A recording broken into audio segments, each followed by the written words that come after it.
prioritize DEI, transforming diversity, equity, and inclusion into measurable action. What works well es bueno. Diversity, equity, and inclusion, DEI, goes far beyond a trend. It's the bedrock of an organization's true success. DEI is about creating spaces where every individual feels valued, where equity is the standard, and where diverse perspectives lead to growth and resilience. When it's woven into the very fabric of an organization, DEI isn't just part of the process.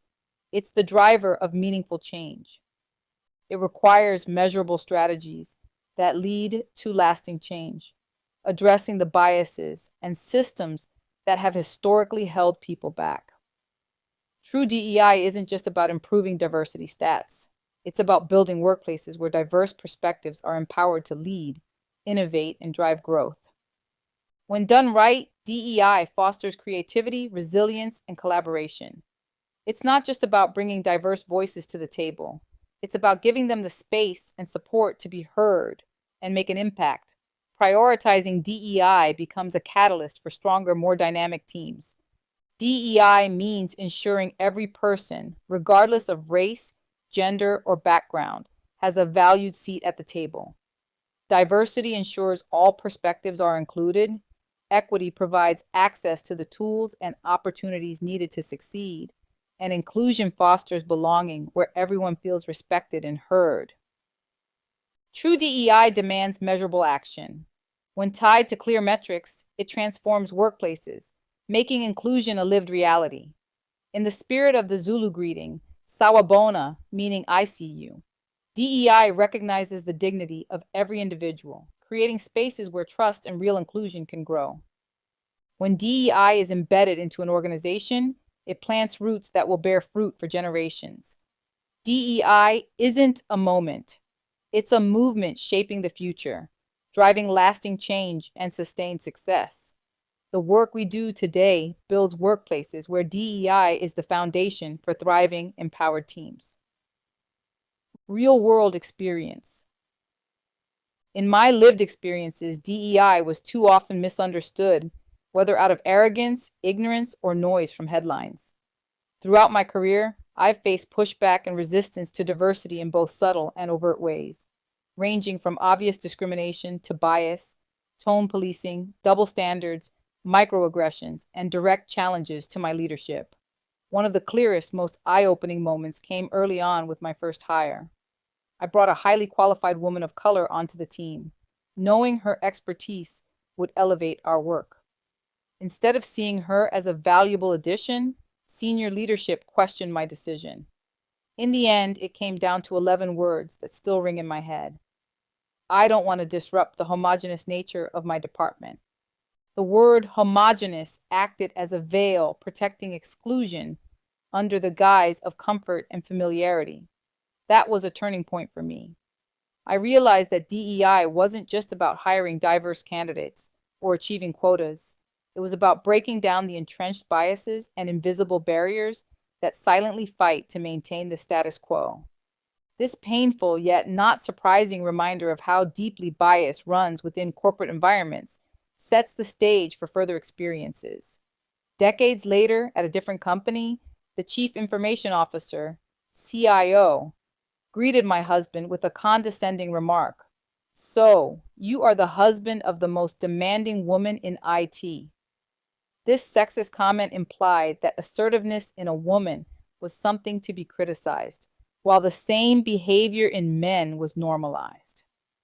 It became a reflection of how women in leadership, particularly women of color, are held to different standards, criticized for qualities celebrated in their male counterparts. This mirrors something I've come to admire in Pink's journey as an artist and leader. Her refusal to conform to expectations and her authenticity, even in the face of judgment, have always resonated with me. Like Pink, I've had to push back against the boxes others have tried to place me in, whether in the boardroom or beyond. The journey through sexism and racism went far beyond condescending remarks. It extended to prime jobs, promotions, and assignments being handed to others simply because they didn't look or talk like me. This practice was so ingrained that it became the norm. At one company, a newly promoted HR training and development manager overheard someone in a class mention they had finally met the new female director in IT. When she turned and saw me, her shock was undeniable. "You're a director?" she asked, her disbelief clear. It wasn't subtle. It was a stark reminder of the low expectations still placed on women of color in leadership. That moment underscored just how far we still have to go in challenging deeply rooted biases about who belongs in positions of power. I couldn't let the moment pass, so I scheduled a follow-up meeting, hoping for an open and honest conversation. Instead, she denied it, deflected, and eventually started crying, an all too familiar reaction I've experienced from at least a couple of white women when confronted with their harmful behavior. It was yet another reminder of how accountability is often avoided, leaving the real issues unresolved. Why was it so difficult to acknowledge these errors in judgment? I've learned that apologizing when I'm wrong and growing from it is part of being a responsible leader. But the pattern of avoidance and deflection I encountered when calling out unnecessary inquiries or rude comments revealed a deeper issue. When I confronted some white men about similar behavior, they often responded with dismissiveness or defensiveness, further underscoring how accountability is evaded differently, depending on gender and race. This disparity highlights a much larger systemic problem: the unwillingness to confront biases, especially when they're exposed by someone who doesn't fit the expected mold.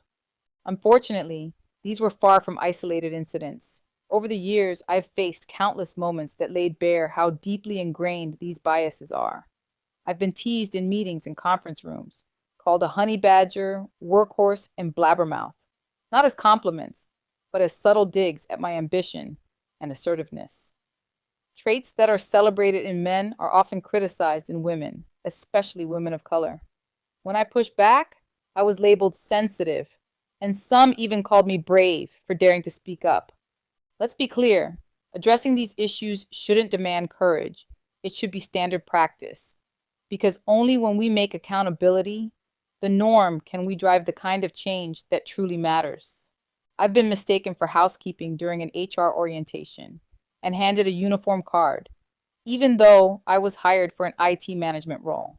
There's nothing wrong with those roles, but the assumptions made were telling. In the same buildings where I led major initiatives, I was assumed to be the secretary, as if I didn't belong at the head of the table. And while there's nothing wrong with being an assistant, I gained valuable experience in project management as a coordinator. It's the automatic assumptions that reveal the deeper issue. When men handed me papers to photocopy for them, expecting compliance, I rejected both the papers and the narrow thinking behind it. These experiences made one thing clear: bowing down was never in my DNA. I've almost always stood firm, knowing exactly who I am and the value I bring. This didn't just come from managers and peers. It even came from direct reports. In one job, my car was scratched by a direct report who had been violating the code of conduct, and the issue was only addressed once I was hired. They claimed the cameras didn't catch him in the act, but we knew it was him. At another organization, before I even started, another white male direct report openly questioned why the head of IT would hire a woman, me, to lead the project management office, PMO. These aren't isolated incidents. They're part of a larger pattern that many of us endure. Let's not pretend that bias only flows one way or stays behind closed doors. It's embedded in the culture, from top to bottom, and it's time to call it out at every level. Because if we don't, who will? My capabilities were scrutinized, not based on my experience or track record, but because of my gender and race. This echoed the same painful reality I faced when my hiring of women and people of color was questioned, or when I witnessed racial insensitivity from colleagues who should have known better. Even in the 21st century, I've encountered leaders using dehumanizing phrases like "one throat to choke," "name and shame," "boy," "sweetheart," "snowflake," and "crack the whip," terms that degrade and diminish the very people they claim to lead. One particularly difficult experience came when a CIOI reported to consistently refuse to address the black men on my team by their actual names, instead repeatedly using the wrong name. This wasn't a one-off mistake. It felt intentional. He didn't care enough to even try.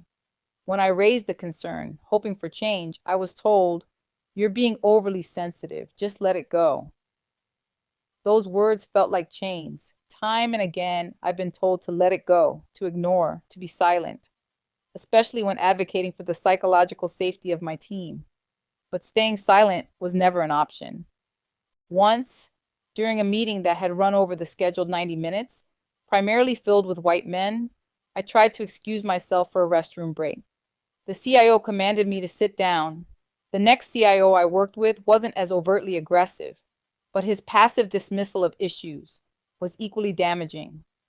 By then, I knew what I was up against, a deep-rooted system that protected sameness and comfort at the expense of women and people of color. It wasn't just about me, it was about creating workplaces where everyone's identity and contributions were respected.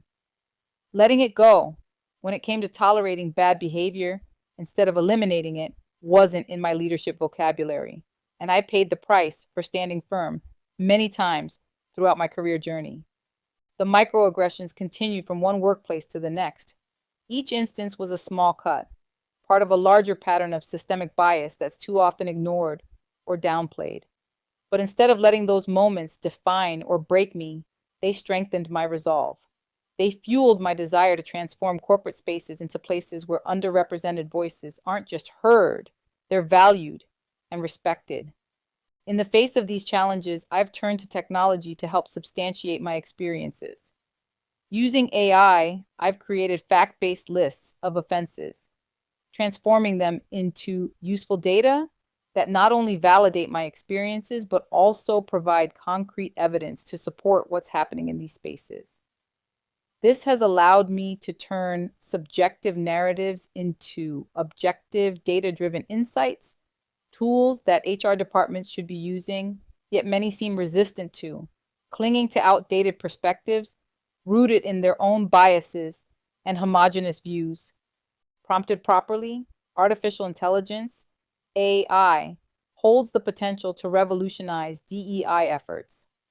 AI can uncover hidden patterns of exclusion, provide objective, data-driven insights into inequity, and reveal biases that might otherwise go unnoticed. By harnessing AI, organizations can develop targeted DEI training, monitor trends in real time, and implement actionable steps toward creating more inclusive spaces.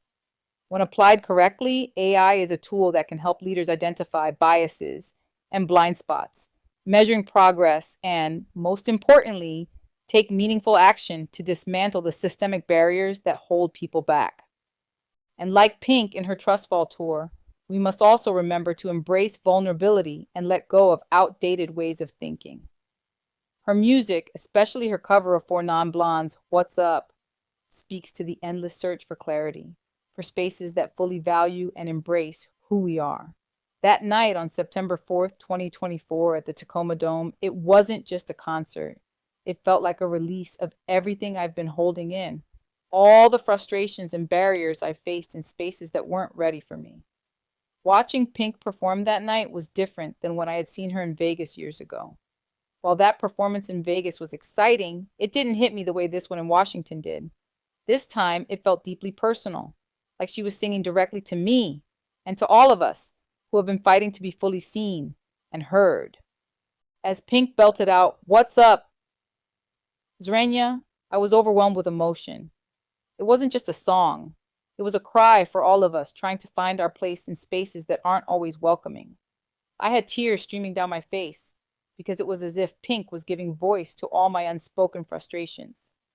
The pain of constantly having to prove my worth in environments that resist change. It was raw and unfiltered, much like my own experiences of navigating leadership as a woman of color in corporate America. Pink wasn't just performing. She was embodying resilience, defiance, and a refusal to conform. Her authenticity and courage on stage that night reminded me of what leadership should be. I recall watching her on TV once where she shared a story about her daughter Willow, saying she felt like the ugliest girl in school.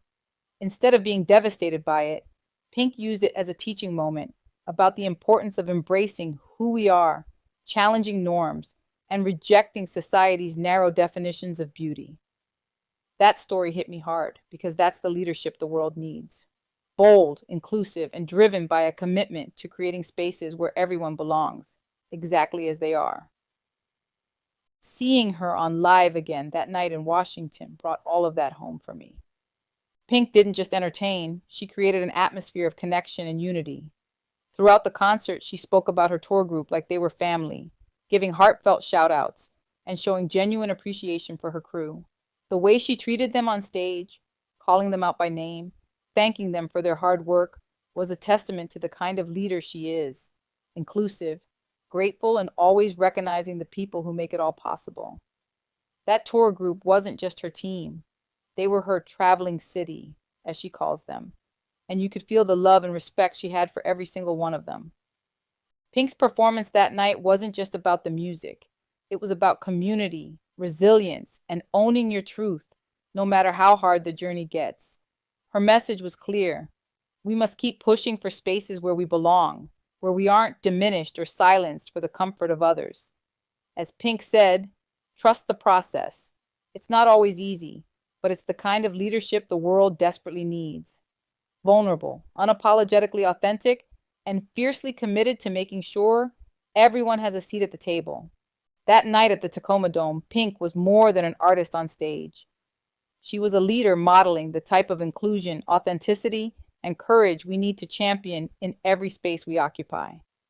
Just as she refuses to conform to what the world expects of her, I too am determined to lead in a way that embraces everyone for who they are and creates lasting, meaningful change. Pink's words and music will continue to inspire me as I strive to create spaces where people can truly thrive, unapologetically and without compromise. What does not work so well? No bueno. Surface level diversity without measurable, actionable steps leads to frustration, disengagement, and even greater exclusion. I've worked in environments where DEI was celebrated on the surface, but in reality, underrepresented groups were overlooked and stagnated in their careers. Performative DEI initiatives that don't challenge systemic barriers reinforce the same structures they claim to change. Without holding leadership accountable, diversity becomes another corporate slogan, and the systemic obstacles that prevent people from thriving remain firmly in place. This fight for DEI isn't just about corporate strategy, it's deeply personal. Fostering courage, integrity, and determination in women and people of color has always been at the heart of my work. DEI is about ensuring that diversity leads to measurable impact, not just empty words. It's like the song Mi Gente by Fania All-Stars and Hector Lavoe. It's about the collective power of people coming together, ensuring that every voice is heard and no one is left behind. Similarly, Glory by Common and John Legend reminds us that when we rise together in the fight for justice and equality, we can create lasting change. This concludes Chapter 51. Please proceed to Chapter 52. Foster a culture of gratitude.